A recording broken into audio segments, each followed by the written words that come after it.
ইসলাম ধর্ম একটি, কিন্তু মাসলা বা ফতোয়া ক্ষেত্রে এত ভিন্নতা কেন, এত দল ভাগ কেন?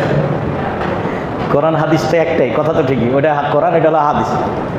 তো আল্লাহ মানুষকে বুঝার অনুমতি দিয়েছে, তো বুঝার সময় সবাইকে একই রকম বুঝবে?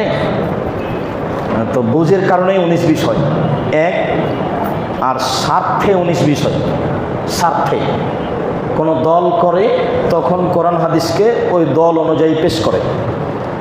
মানুষ কোরআন মাজিদের আয়াত পড়ে বলছে, এই দেখেন আল্লাহ বলছেন মিলাদ করতে হবে, মিলাদ। আচ্ছা, তো মিলাদ সাহাবী বলেননি, তাবেঈ করেননি, আল্লাহ রসুল বলেননি, তো কোরআন মাজিদে মিলাদের কথা আসলো কি করে? তো ওরা তো আয়াত দেখাচ্ছে, মানুষে কোরআন মাজিদের আয়াত খুলে দেখাচ্ছে যে এই যে ভোট দিতে হবে, ভোট আয়াত পড়ে বলছে এই দেখেন আল্লাহ ভোট দিতে বলছে। তো ভোট তো হলো সিলেক্ট